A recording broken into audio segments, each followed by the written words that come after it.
बिस्मिल्लाहिर्रहमानिर्रहीम अस्सलाम वालेकुम। कैसे हो प्यारे बच्चों, उम्मीद करती हूँ खैरियत से होगे। Exercise 1A of your text book यहाँ पर हमारे पास है new syllabus Oxford mathematics book D1। ठीक है, ये चैप्टर नंबर 1 है आपका, जिसके अंदर prime numbers, highest common factor, least common multiples, ये सारी चीज़ें डिस्कस हो रही हैं। और आज हमारे पास जो एक्सरसाइज 1A में क्वेश्चन नंबर 1 है, उसमें हमसे कह रहे हैं determine whether each of the following is a prime और अ कंपोजिट नंबर। ठीक है, तो हमारे पास यहाँ पर कुछ नंबर्स दिए हुए हैं और हमसे कह रहे हैं कि भाई ये बता दो कि इनमें से कौन से नंबर प्राइम है और कौन से नंबर कंपोजिट हैं। पहली बात तो ये कि 1 से लेकर 100 तक अगर हम बात करें तो बहुत थोड़े से नंबर्स हमारे पास हैं जो प्राइम नंबर्स हैं, तो अगर हम उनको याद कर लें तो हमारे लिए बड़ी आसानी हो जाएगी। लेकिन बहरहाल जिसको नहीं भी याद होते उसके लिए मैं कुछ टिप्स इसके अंदर दूंगी कि आप बड़ी आसानी से, बड़ी जल्दी से ये मालूम कर सकते हैं कि ये नंबर आपके पास प्राइम होगा या कंपोजिट होगा। सबसे पहली चीज़ जो हम देखेंगे ना कि वो नंबर हमारे पास प्राइम नंबर या कंपोजिट नंबर होने के लिए ऑड नंबर है या इवन नंबर है। अगर हमारे पास कोई भी नंबर इवन दिया हुआ है, जैसे यहाँ पर हमारे पास ये ऑड नंबर है ना, अगर हमारे पास इसकी जगह पर 88 होता या 86 होता तो हम फ़ौरन कह देते कि भाई आंखें बंद करके कि ये तो हमारे पास कंपोजिट नंबर होगा। क्योंकि याद रखिए, एक रूल आपको बता रही हूँ कि 2 के अलावा जितने भी इवन नंबर्स हैं वो सब के सब हमारे पास कंपोजिट होते हैं। सिर्फ 2 एक ऐसा इवन नंबर है जो कि अकेला प्राइम होता है, क्योंकि 2 के हमारे पास जो फैक्टर्स हैं वो 1 और 2 के अलावा कुछ भी नहीं होते। बाकी जितने भी इवन नंबर्स हैं उन सब के पास अपने अलावा 1 के अलावा 2 कम से कम भी जो है वो एक अदद फैक्टर होगा। और जब भी हमारे पास किसी भी नंबर के लिए 1 और इटसेल्फ के अलावा कोई एक भी फैक्टर हमें मिल जाए तो वो नंबर हमारा कंपोजिट हो जाता है। ठीक है, तो अब अगर आप गौर से देखेंगे तो यहाँ पर हमारे पास जितने भी नंबर्स दिए हैं 87, 67, 73, 91, वो सब के सब जो है वो इन्होंने ऑड नंबर्स दिए हैं। तो ऐसे नंबर्स को चेक करने के लिए हम सबसे पहले क्या करते हैं, 2 हमारे पास यहाँ पर फैक्टर नहीं हो सकता, तो हम स्टार्ट करते हैं 3 से चेक करना। ठीक है, और 3 से चेक करने के लिए हम ये देखते हैं कि क्या ये जो नंबर है ये 3 इसका फैक्टर है या नहीं। उसके लिए सिंपल है, उसका डिविजिबिलिटी रूल चेक कर लीजिए, सारे जितने भी डिजिट्स हैं उनको आपस में प्लस कीजिए और देखिए कि क्या जो आंसर आ रहा है वो 3 का मल्टीपल है या नहीं। 8 + 7 होता है हमारे पास 15, तो हमने कहा कि भाई 8 + 7 15 है और 15 इज मल्टीपल ऑफ 3, तो इसका मतलब है 87 हमारे पास 3 के टेबल में आएगा। और जैसे ही हमें ये पता चला कि हमारे पास 87 3 का मल्टीपल है, तो वैसे ही हमें पता चल गया कि भाई ये नंबर हमारे पास प्राइम नहीं हो सकता, ये हमारे पास कंपोजिट नंबर ही है, क्योंकि हमें यहाँ पर इसका एक फैक्टर मिल गया, दैट इज 3। और जैसे ही कोई एक फैक्टर आपको मिल जाए तो आपने उसको लिख देना है कि it is a composite number. अब जैसे ही हमें एक फैक्टर मिला, हमने यहाँ पर प्रूफ कर दिया इसको कि 8 + 7 15 होता है, 57 इज डिविजिबल बाय 3, यानी 15 जो है 3 का मल्टीपल है, हेंस 87 इज डिविजिबल बाय 3 2। ठीक है, तो 87 भी 3 से डिवाइड हो जाएगा, 3 का मल्टीपल हो गया। और जैसे ही एक फैक्टर मिला हमें 87 का, हमने लिख दिया कि भाई ये कंपोजिट नंबर है। हम मजीद आगे इसके फैक्टर्स निकालने के लिए नहीं जाएंगे, क्योंकि इन्होंने यहाँ पर हमसे सिर्फ इतना पूछा है कि बस इतना बता दीजिए कि क्या 87 का कोई एक भी फैक्टर है अपने अलावा और 1 के अलावा, तो हमें बस ये बता दीजिए कि ये प्राइम नंबर है या कंपोजिट नंबर है। और जैसे ही हमें एक फैक्टर मिला हमारी कहानी पूरी हो गई। अब हम अगले नंबर की तरफ बढ़ जाएंगे, दैट इज 67। फिर से ये हमारे पास एक जो है वो क्या है, ऑड नंबर है, तो हम इसको 3 से स्टार्ट करेंगे। अब हम देखेंगे यहाँ पर 6 + 7 कितना होता है, तो 6 + 7 13 होता है। इससे पता चला कि भाई ये 3 से डिविजिबल तो नहीं होगा। ठीक है, तो अब हम क्या करेंगे स्टूडेंट्स के, अब इसके मजीद फैक्टर्स निकालने के लिए क्या 1 से लेकर 67 तक सारे नंबर्स को चेक करें? नहीं, बिल्कुल भी आपको ऐसा करने की ज़रूरत नहीं है। आपने सिर्फ ये करना है कि आप 67 को 3 से यहाँ पर डिवाइड कीजिए। ठीक है, और आप देखिए कि आपके पास यहाँ पर क्वेश्चन क्या आता है रिमाइंडर बचने के बाद, तो 3 2s are 6। ठीक है, उसके बाद बचा 0 और नीचे 7 उतारा, तो 3 2s are 6। तो इसका मतलब ये हुआ कि यहाँ पर हमारे पास 1 रिमाइंडर बच रहा है। तो अब जो हमें चेक करने हैं फैक्टर्स, वो सिर्फ और सिर्फ 4 से लेकर 21 तक चेक करने हैं, यानी इन दोनों के बीच में ये जो हमारे पास आंसर्स आए हैं ना, यानी अब जो हमारे पास फैक्टर्स हो सकते हैं वो 4 से लेकर 21 तक के बीच में ही कोई ना कोई फैक्टर होगा।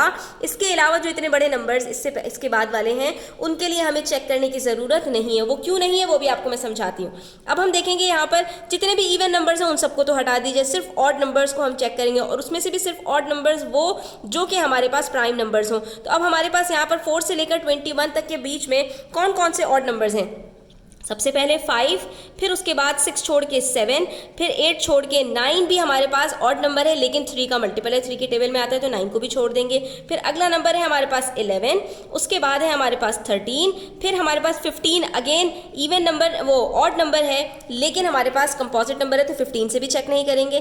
फिर हम चेक करेंगे 17 से, 17 के बाद हम चेक करेंगे 19 से और 19 के बाद हम 21 से चेक नहीं करेंगे क्योंकि 21 भी 3 के टेबल में और 7 के टेबल में आता है। तो सिर्फ बच गए ये 6 नंबर्स, इनसे हमें चेक करना है क्या इनमें से किसी के टेबल में भी 67 आता है या नहीं। तो हमें इनके डिविजिबिलिटी रूल्स पता होने चाहिए। 67 के लिए चेक करने के लिए हम सिंपल ये देखेंगे कि 5 के टेबल में ये आ नहीं सकता क्योंकि इसका लास्ट डिजिट 5 या 0 नहीं है। 7 के टेबल में ये आ नहीं सकता क्योंकि 7 के टेबल में 70 आता है, उससे पहले 63 आता है। 11 के टेबल में भी नहीं आ सकता 11 के टेबल में, क्योंकि ये सब टेबल्स हमें याद होते हैं। 11 के टेबल में 66 आता है, 67 नहीं आता।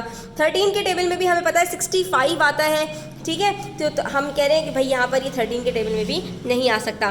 फिर 17 और 19 के टेबल में भी 67 और 19 नहीं आता क्योंकि 17 4 * 68 होता है और 19 के टेबल में 57 आता है, 57 के बाद 67 नहीं आ सकता। इससे पता चला कि भाई इनमें से किसी भी प्राइम नंबर के टेबल में 67 नहीं आता। इससे ये बात प्रूफ हो गई कि हमारे पास जो 67 है ये एक कंपोजिट नंबर नहीं है बल्कि एक प्राइम नंबर है, ठीक है। और अब मैं आपको यहाँ पर ये समझा दूँ कि हमने इसको सिर्फ और सिर्फ ये 3 और 22 के बीच में क्यों चेक किया, क्योंकि बच्चों ये बात आपको पता होनी चाहिए कि जब हमारे पास किसी भी नंबर का कोई एक फैक्टर निकल कर आता है तो उस फैक्टर के साथ हमारे पास एक और फैक्टर निकल कर आता है उस नंबर का, ठीक है। जैसे कि हमने 87 में जब चेक किया था तो 87 में जब हमने कहा कि ये 3 से डिविजिबल है तो ये 3 से डिविजिबल होने की वजह से 3 के साथ साथ किसके साथ डिविजिबल होगा? जिसने 3 के साथ इसको डिवाइड किया होगा। जैसे 3 2s are 6, बचा 2, नीचे 7 उतारा, 3 9s are 27। तो इससे हमें ये बात पता चली कि जैसे ये 3 के टेबल में आता है बिल्कुल इसी तरह से ये 29 के टेबल में भी आता होगा। तभी तो, क्योंकि दो नंबर्स मिलकर हमेशा एक नंबर का प्रोडक्ट बनाते हैं। तो जब भी एक नंबर का हमें एक जो है वो फैक्टर पता चलता है तो उसके साथ ही जो हमारे पास मल्टीप्लिकेंड होता है तो उससे हमें दूसरा फैक्टर भी पता चल जाता है। तो अगर हमें यहाँ पर ये पता चल गया कि 3 हमारे पास 87 का फैक्टर है तो दूसरा फैक्टर जो उसका सबसे बड़ा हो सकता है वो 29 ही हो सकता है। 29 से बड़ा कोई फैक्टर हमारे पास 87 का नहीं हो सकता। क्यों? क्योंकि 87 2 के टेबल में आता नहीं है और उससे छोटा हमारे पास कोई और नंबर नहीं है। तो सबसे छोटा नंबर जो हमारे पास 87 जिसके टेबल में आता है वो 3 है और सबसे बड़ा नंबर उसी के साथ मल्टीप्लाई होने वाला नंबर होगा।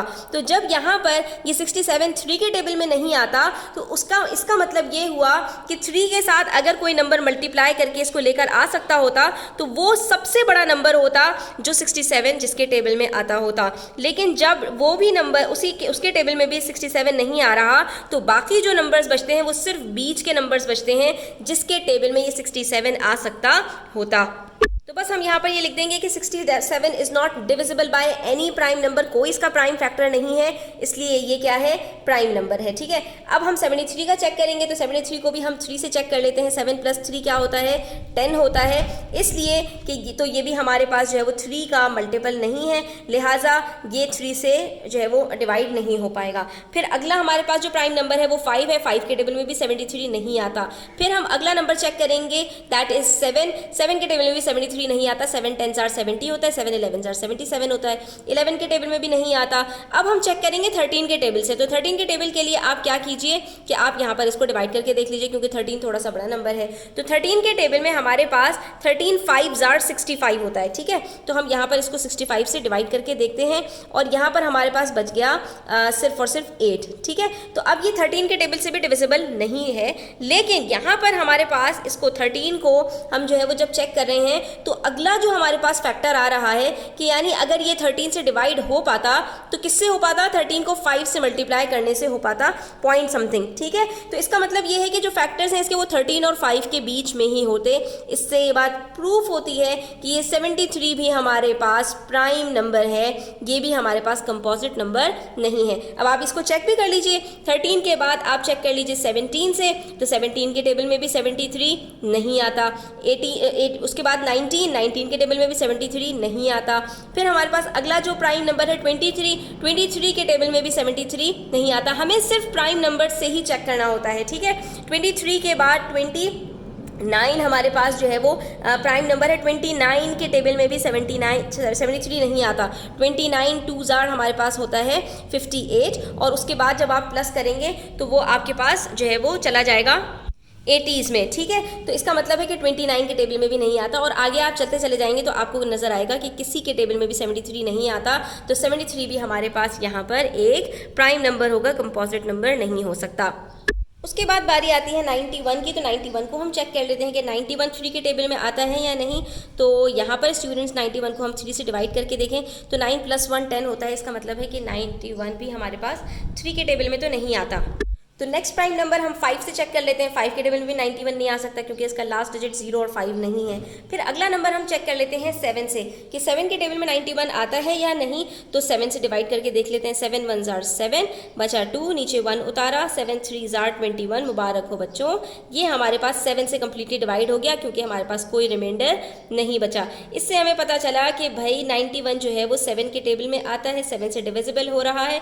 और उसके साथ साथ हमें पता चला कि भाई ये 13 के टेबल में भी आ रहा है क्योंकि 7 ने मल्टीप्लाई किसके साथ किया 91 को लाने के लिए, 13 के साथ। तो इससे हमारे पास दो फैक्टर्स आ गए कि because 91 is divisible by 7 and 13, therefore it is a composite number.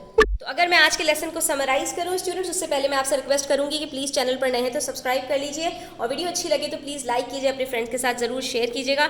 हम ये कह सकते हैं स्टूडेंट्स कि हमें किसी भी नंबर के फैक्टर्स निकालने के लिए, उसको प्रूफ करने के लिए वो कंपोजिट है या नहीं है, सिर्फ और सिर्फ उसके प्राइम नंबर से ही चेक करना होता है। पहली बात, कंपोजिट नंबर से हमने चेक नहीं करना होता। यानी 91 है तो हमें इसको 4 के टेबल में आता है या नहीं, 6 के टेबल में आता है या नहीं, 8 के टेबल में आता है या नहीं, ये सब चेक करने की ज़रूरत नहीं है। वजह उसकी क्या है, क्योंकि अगर हम किसी कंपोजिट नंबर से इसको चेक करेंगे तो वो कंपोजिट नंबर के जो प्राइम नंबर्स होंगे अगर वो उन्हीं के टेबल में आ रहा है तो डेफिनेटली 4 के टेबल में तो आ ही जाएगा। यानी इसका मतलब क्या है कि अगर मैं आपसे ये कह रही हूँ कि 12 को मैं चेक करूँ कि 12 4 के टेबल में आता है या नहीं, तो ये तो अगर 4 जो है वो 12 के टेबल में आ रहा है तो डेफिनेटली, क्योंकि 4 2 के टेबल में आता है, जो 12 2 के टेबल में तो पहले ही आ चुका होगा, जिससे हमें ये बात प्रूफ हो जाएगी कि वो एक प्राइम नंबर नहीं है। ठीक है, तो इसलिए हमें किसी भी इवन नंबर से या किसी भी कंपोजिट नंबर से अपने नंबर्स को चेक करने की ज़रूरत नहीं होती